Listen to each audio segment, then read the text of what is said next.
Assalamualaikum, welcome students, welcome to our YouTube channel English Language by Zinda Science। ठीक है students, हमने exercise की शुरू की हुई है 10th क्लास बायोलॉजी की फर्स्ट चैप्टर की। उससे पहले हमने एमसीक्यूज और शार्प क्वेश्चन कर लिए हैं और आज हम करने जा रहे हैं इसके लॉन्ग क्वेश्चन। लॉन्ग क्वेश्चन इसके 4 है। फर्स्ट ऑफ ऑल जो पहला क्वेश्चन है वो है describe the absorption of food in small intestine, यानी कि स्मॉल इंटेस्टाइन में छोटी आंत में फूड की एब्जॉर्प्शन को क्या करें, डिस्क्राइब करें, बयान करें। तो इसका आंसर जो है वो है पेज नंबर 6 पर।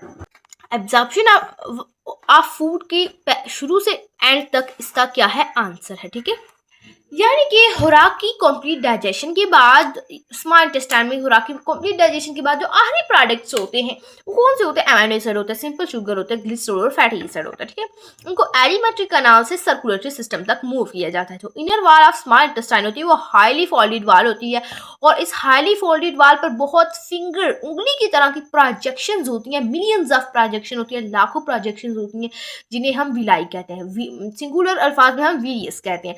ये जो विलाई है ये फूड को ऑब्जर्व करने के लिए फूड की ऑब्जर्प्शन के लिए लार्ज सरफेस एरिया प्रोवाइड करती है और जो फूड के मॉलिक्यूल हैं वो यहाँ डिफ्यूजन और ऑस्मोसिस के जरिए से क्या होते हैं, एब्जॉर्ब होते हैं। जो विलाई की वाल होती है वो किस चीज से बनी होती है? वो सिंगल लेयर ऑफ सेल्स, यानी कि सेकंड लॉन्ग क्वेश्चन है। नेक्स्ट हमारे पास सेकंड लॉन्ग क्वेश्चन है explain the role of oral cavity in the digestive system, यानी कि डाइजेस्टिव सिस्टम में ऑरल कैविटी का रूल बयान करें। तो इसका आंसर पेज नंबर 2 पर है, तो मूव करते हैं पेज नंबर 2 पर। डाइजेस्टिव सिस्टम निजाम में ऑरल कैविटी का किरदार बयान करते थे। इसका आंसर यहाँ से शुरू होकर जो हमारा नेक्स्ट पेज है यहाँ तक मुकम्मल हो जाएगा। ठीक है, तो अब हम इसको रिवाइज कर देते हैं जरा। जो स्पेस होता है ना बिहाइंड द माउथ के पीछे जो थोड़ा सा स्पेस होता है ना, अब बताते हैं आपको ये क्या करता है।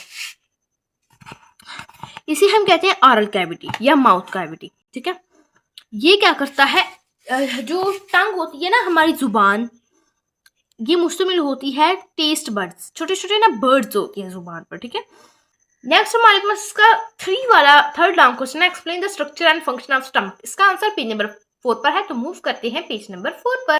देखिए इसका आंसर पेज नंबर 4 पे शुरू से लेकर इधर तक एंड तक यहाँ आ जाता है। तो टी शेप स्टमक होता है, वो एब्डोमिनल कैविटी के अपर लेफ्ट साइड पर पाया जाता है। स्टमक से पहले उसे कहते हैं कार्डिक एंड जो स्मॉल इंटेस्टाइन के बाद स्टमक के बाद और स्मॉल इंटेस्टाइन से पहले हिस्सा है उसे हम कहते हैं पाइलोरिक एंड। अब जो कार्डिक एंड है उसका क्या फंक्शन है? एट द जंक्शन ऑफ, ये जंक्शन है, यहाँ जो जंक्शन होता है ना ईसोफेगस और स्टमक का, यहाँ एक हिस्सा छोटा सा होता है जिसे हम कार्डिक स्पिंचर कहते हैं। यहाँ मसल्स की ना कार्डिक स्पिंचर होता है, ऐसे मसल्स होते हैं इसके कि जहाँ से बोलस गुजर रहा होता है वहां से अप होते हैं वेव की तरह, और जहां से नहीं गुजरा होता है वहां से डाउन होता है। इसका फायदा क्या होता है कि बोलस अचानक में नहीं गिरता बल्कि आराम आराम से बोलस गुजरता है। ठीक है, बिल्कुल ओके। तो ये किसका काम है? कार्डिक स्पिंचर का काम है। ठीक है, ये फूड, और ये इसका एक और फायदा है कि ये फूड को स्टमक से अगर हम लेटे हैं उल्टे हुए तो पीछे ईसोफेगस में जाने से क्या करता है, रोकता है। अब पाइलोरिक स्पिंचर जो कि स्टमक के बाद और स्मॉल इंटेस्टाइन से पहले आती है, ये स्मॉल इंटेस्टाइन और स्टमक के दरमियान पाई जाती है। स्टमक क्या फूड की मैकेनिकल और पार्शियल डाइजेशन के लिए जिम्मेदार होता है। ये फूड को भी स्टोर करता है। जो स्टमक की वाल होती है ना वो किससे बनी होती है? थिक मोटी मसल से बनी होती है। जब फूड यहाँ आती है स्टमक में, ये मसल्स कॉन्ट्रैक्ट हो जाती हैं, ऐसे कॉन्ट्रैक्ट हो जाती है, फिर फूड को दबोचती है और फूड छोटे छोटे टुकड़ों में तकसीम हो जाती है। ठीक है, बिल्कुल। और यहाँ जब ये ऐसे होता है तो हीट प्रोड्यूस होती है, हीट से लिपिड्स वगैरह मेल्ट हो जाते हैं। यहाँ बहुत सारे गैस्ट्रिक ग्लैंड्स पाए जाते हैं स्टमक की इनर वाल में। यहाँ म्यूकस भी होता है जो कि स्टमक की इनर वाल को एसिड से प्रोटेक्ट करता है। और जो HCl है हाइड्रोक्लोरिक एसिड है वो पेप्सिनोजन को पेप्साइन एंजाइम में कन्वर्ट करता है। पेप्साइन जो है प्रोटीन को अमीनो एसिड में कन्वर्ट कर देती है। ठीक है, जब फूड स्मॉल इंटेस्टाइन में आ जाएगी तो की वजह से फूड सोप की तरह का मिक्सचर बन जाता है जिसे हम चाइम कहते हैं। अब स्मॉल इंटेस्टाइन में छोटी सी नाली होती है 5 से 10 मिलीमीटर की, ये चाइम को आराम से कहाँ तक ले जाती है? स्मॉल इंटेस्टाइन में ले जाती है। ठीक है, टेंशन की। अब देख लेते हैं इसके last long question.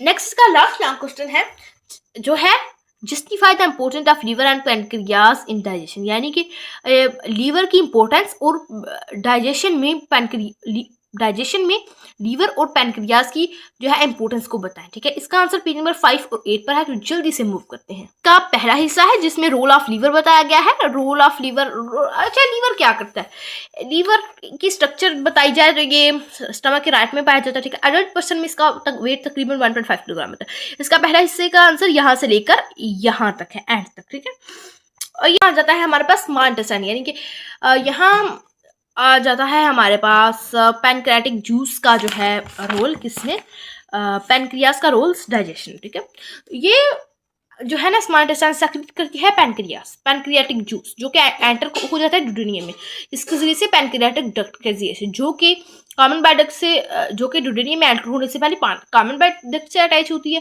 Pancreatic juice बहुत सारे एंजाइम्स से होता है, जैसे ट्रिप्सिन, पैनक्रियाटिक अमाइलेज एंड लैपेज। ये एंजाइम्स डाइजेस्ट कर रहे हैं प्रोटीन को, कार्बोहाइड्रेट को और लाइपेज को। ठीक है, पैनक्रियाटिक जूस सोडियम बाइकार्बोनेट पर भी मुश्तमिल होता है, जिनकी अच्छे से समझ आ गई होगी। अब हम नेक्स्ट चैप्टर शुरू करेंगे, तब तक के लिए अल्लाह हाफिज, thanks for watching and don't forget to subscribe our channel for more biology videos.